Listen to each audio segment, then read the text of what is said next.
Chapter 1 national income का unit 1 domestic income and national income क्या होता है। डोमेस्टिक इनकम वो होता है कि इंडिया के अंदर हुई कमाई, चाहे वो रेसिडेंट ने कमाई या नॉन रेसिडेंट ने कमाई। और नेशनल इनकम मतलब होता है कि इंडिया के अंदर जो कमाई गई है उसमें से वो कमाई को माइनस कर दो, जो जो मतलब इंडिया में फॉरेनर लोग कमाया उसको माइनस कर दो और उसमें ऐड कर दो जो हमारे इंडियन फॉरेन में जाके कमाए हैं। मतलब domestic income plus factor income to abroad को माइनस कर दो। ठीक है, डोमेस्टिक इनकम में माइनस करो फैक्टर इनकम टू अब्रोड और ऐड कर दो फैक्टर इनकम फ्रॉम अब्रोड को। ओके, उसके बाद है कि what is national income. National income क्या होता है? All economic goods and services produced within the domestic territory of a country in an accounting year plus net factor income from abroad. मतलब factor income from abroad minus factor income to abroad को करोगे तो वो net आ जाएगा। उसके बाद बोल रहा है कि नेशनल इनकम का क्या यूजफुलनेस एंड सिग्निफिकेंस है। पहला, ये शॉर्ट रन परफॉर्मेंस इससे पता चल जाता है, प्रेजेंट एंड फ्यूचर की डिमांड पता चल जाती है, इकोनॉमिक वेलफेयर पता चल जाता है, इंटरनेशनल कंपैरिजन आप कर पाते हो क्योंकि आपके देश की जो नेशनल इनकम है उससे किसी और देश के साथ कंपैरिजन कर पाते हो, फोरकास्टिंग हो पाता है। नेशनल इनकम के कितने साइड्स होते हैं? 3 साइड होते हैं, प्रोडक्ट साइड, एक्सपेंडिचर साइड और इनकम साइड होता है। ठीक है, अब जस्ट मैं आपको ये बता रहा हूँ कि जीडीपी एट मार्केट प्राइस, हम आपको कुछ 3 तो गोल्डन रूल बताएंगे। अगर आपको ग्रॉस से नेट पे जाना है तो आपको डिप्रिसिएशन माइनस करना पड़ेगा।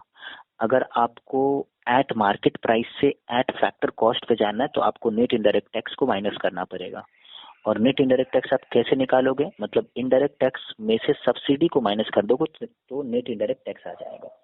अगर कोई भी चीज, तीसरा वाला गोल्डन रूल, हम आपको पहला गोल्डन रूल ये बोले कि ग्रॉस से नेट पे आओगे डिप्रिसिएशन माइनस करोगे। दूसरा था कि एट मार्केट प्राइस से फैक्टर कॉस्ट पे आओगे तो नेट इनडायरेक्ट टैक्स माइनस करोगे। और तीसरा गोल्डन रूल ये है कि जब आपको डोमेस्टिक से नेशनल पे आना रहता है, डी को हटा के एन लाना रहता है, तो आप net factor income from abroad को ऐड कर देते हो। ठीक है, यानी अब आप हमको डिटेल में आपको बताते हैं। Gross domestic product at market price में डिप्रिसिएशन माइनस कर दोगे तो gross net domestic product at market price आ जाएगा। मतलब ग्रॉस से नेट पे आ गए।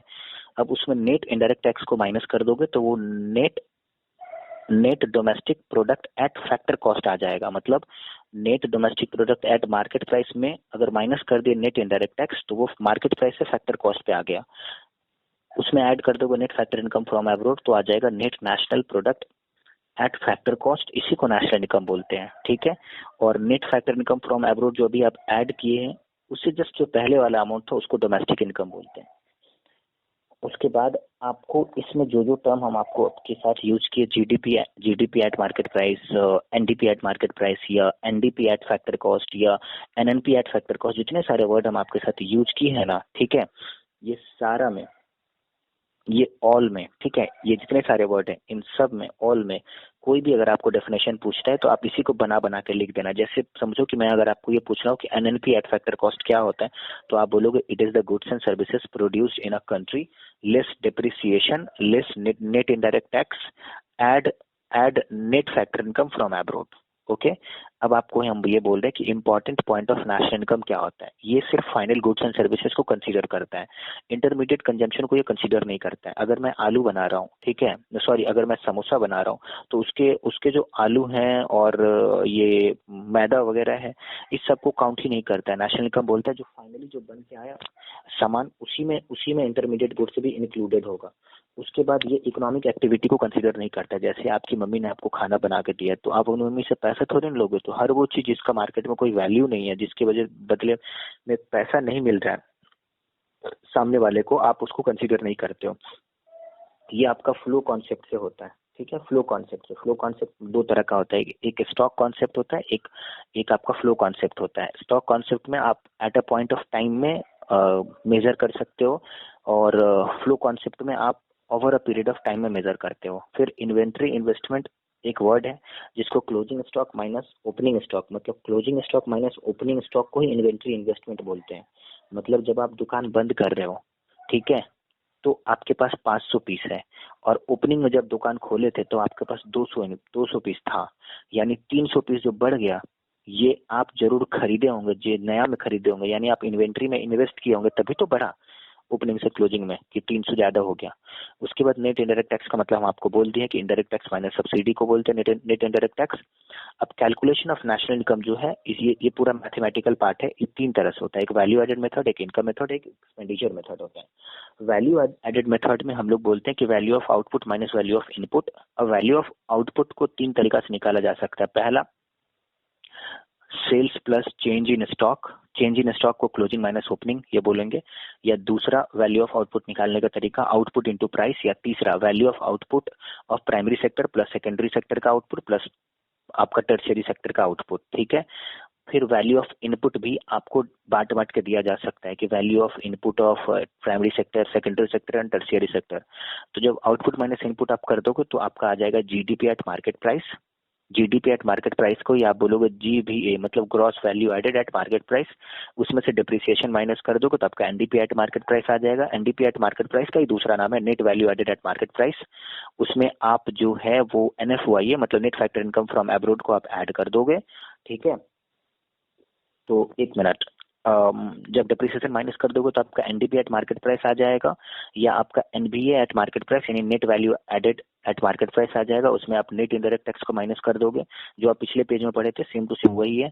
तो आपका आ जाएगा एनडीपी एट फैक्टर कॉस्ट या एनबीए एट फैक्टर कॉस्ट। उसमें एनएफओआई आप ऐड कर दोगे तो एनएनपी एट फैक्टर कॉस्ट आ जाएगा। दोनों में उसको एनएनपी ही बोलते हैं, मतलब वैल्यू एडेड के एंगल से अगर बोलोगे तो भी उसको एनएनपी ही बोलते हैं। और अगर नॉर्मली जो पिछले पेज में आप पढ़े कि ग्रॉस डिप्रिसिएशन ये वगैरह माइनस करते हैं उसमें भी एनएनपी एट फैक्टर कॉस्ट ही बोलते हैं। अगला दूसरा मेथड जो है नेशनल इनकम कैलकुलेट करने का, अगर वैल्यू एडेड मेथड नहीं अप्लाई होगा तो भैया इनकम मेथड से निकाल लो कि लोग कितने कमाए उतना ही उनका इनकम रहा होगा, तो नेशनल इनकम पता चल जाएगा। पहला, कंपनसेशन ऑफ एम्प्लॉय। एम्प्लॉय किस किस चीजों से कमाता है? एक उनका वेजेस होता है, सैलरी होता है, पेमेंट इन कैश होता है, पेमेंट इन काइंड होता है, ठीक है। उसके बाद employer contribution to social security, इसमें एम्प्लॉय का कंट्रीब्यूशन नहीं आएगा, खुद का कंट्रीब्यूशन नहीं आएगा, ठीक है, मगर एम्प्लॉयर का आएगा।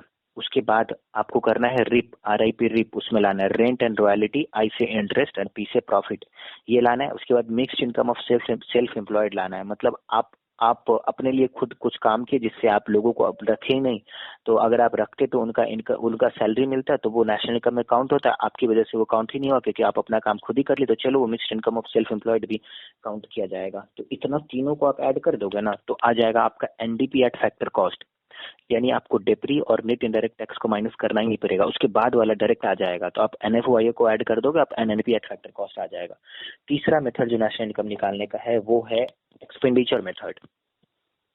उसका मतलब होता है कि देखिए एक्सपेंडिचर मेथड में बोलता है ना कि देखो कितने लोग आप जितना खर्चा कर रहे हो ना जरूर आप उतना ही कमाए होगे, तो आप कहाँ कहाँ खर्चा करते हो हम वो जान लेंगे ना, तो हम समझ जाएंगे कि आप इतने ही कमाए होंगे तो कमाई ही नेशनल इनकम हो गया।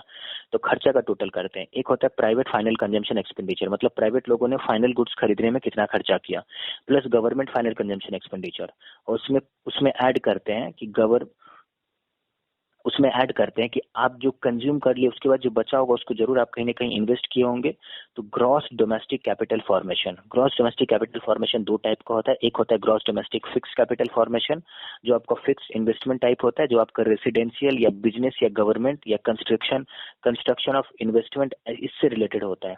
जबकि दूसरा इन्वेस्टमेंट होता है चेंज इन स्टॉक, मतलब क्लोजिंग माइनस ओपनिंग, ठीक है, कि आपका स्टॉक बढ़ गया तो जरूर आप कंजम्पशन से पैसा बचाए होंगे और आप कुछ और अपने दुकान के लिए सामान खरीद लिए होंगे।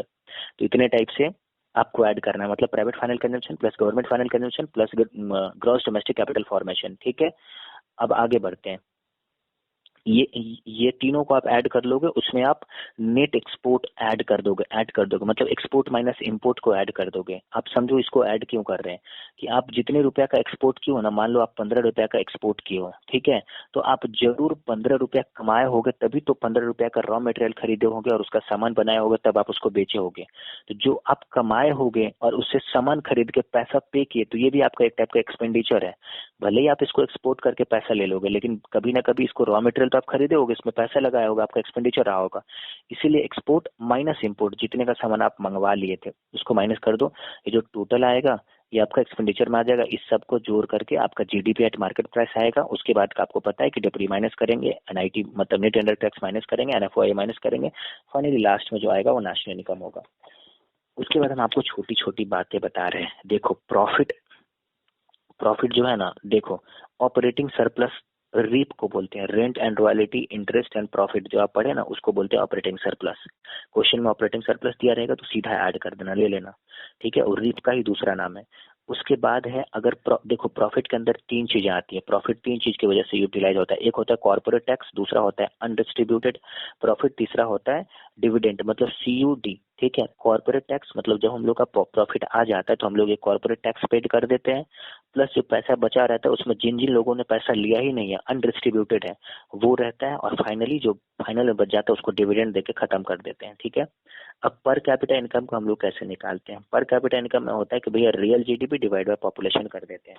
अब बोल रहा है कि रीजनल अकाउंट सिस्टम क्या होता है? रीजनल अकाउंट सिस्टम वैसा डेटाबेस जो ईच स्टेट या यूनियन टेरिटरी का अपना अलग अलग होता है, उसको रीजनल अकाउंट डेटाबेस बोलते हैं। सुपरा रीजनल सेक्टर ये होता है कि मान लो कि कोई ट्रेन एक स्टेट से दूसरे स्टेट जा रही है, फिर तीसरे स्टेट जा रही है, तो कितना किलोमीटर किस स्टेट में गई, उस ट्रेन का उस ट्रैवलिंग में जितना टोटल इनकम है वो किलोमीटर वाइज डिवाइड करके स्टेट में बांट दिया। तो ऐसे ही जो है ना वो देश के बॉर्डर के बाहर या कितना कितना मतलब आप किसी देश के बॉर्डर का इस्तेमाल कर रहे हो, आपको अगर सामान भेजना है, मान लो कि नेपाल भेजना है, तो आप मान लो कि पाकिस्तान होते हुए नेपाल गए, तो पाकिस्तान का कितना किलोमीटर आप यूज किए, उस हिसाब से सुपरा रीजनल सेक्टर सोचा जाता है। Limitation and challenges of national income computation. पहला है कि क्वांटिटेटिव मेजरमेंट, ठीक है।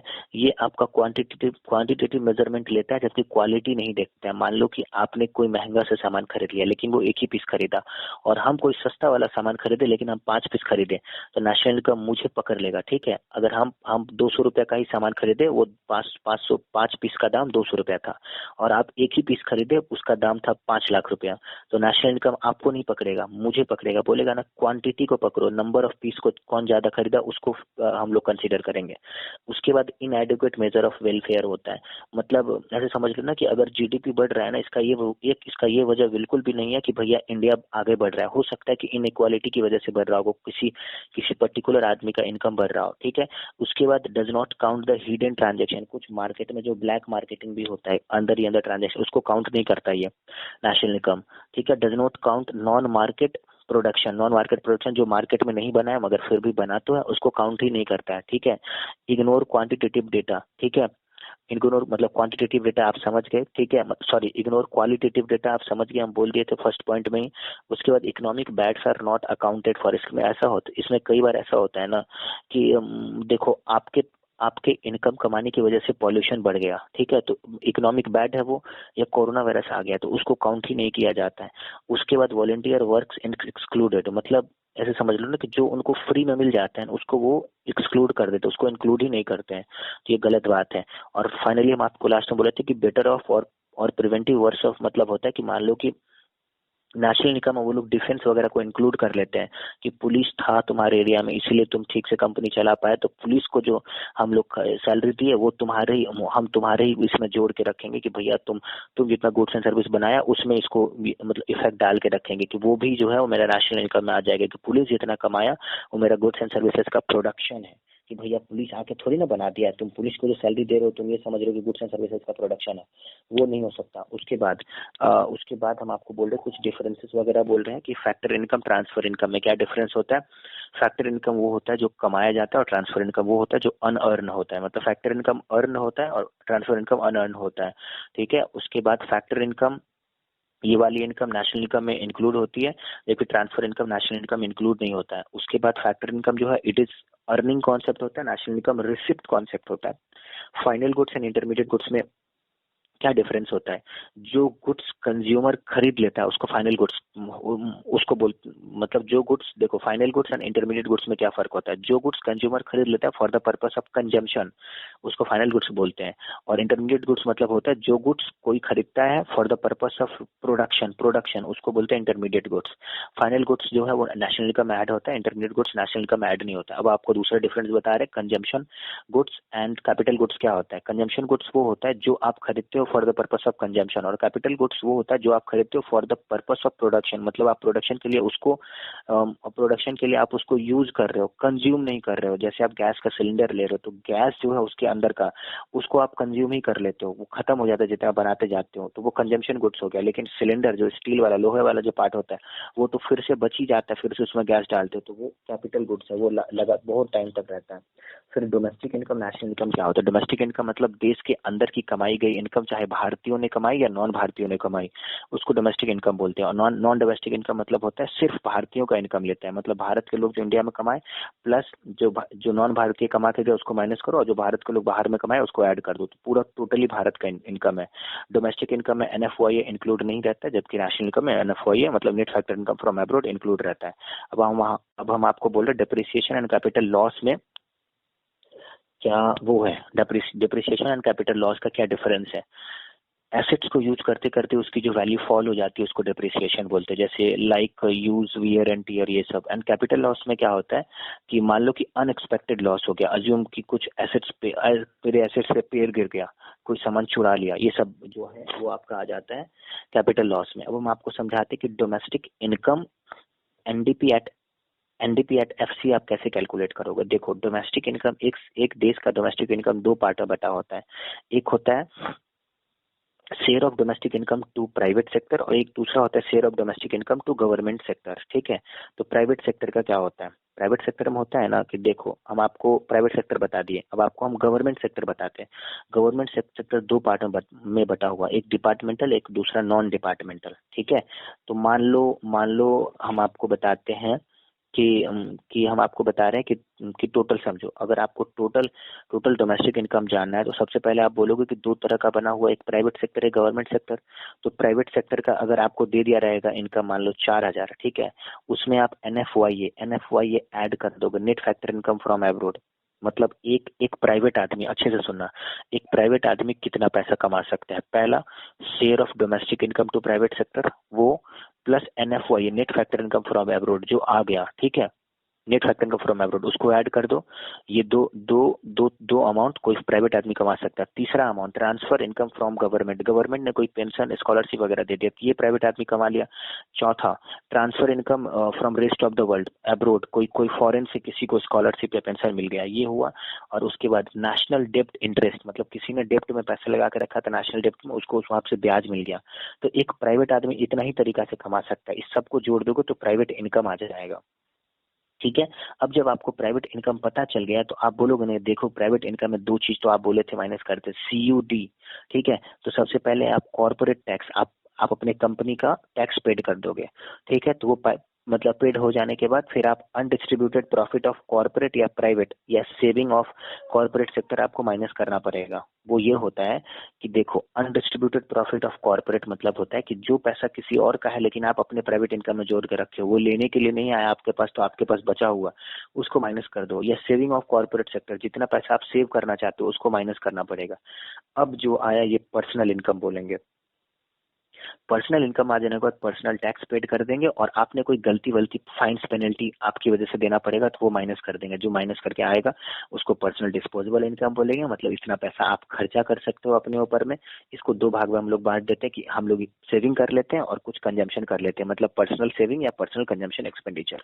उसके बाद हम आपको बोलते हैं नेशनल डिस्पोजेबल इनकम क्या होता है। नेशनल डिस्पोजेबल इनकम अगर आपको निकालना मतलब पूरे देश की डिस्पोजेबल इनकम क्या है, तो आपको उल्टा चलना है। उल्टा सबसे लास्ट में हम लोग क्या लिखते हैं, एनएनपी एट फैक्टर कॉस्ट, इसी को नेशनल इनकम बोलते हैं।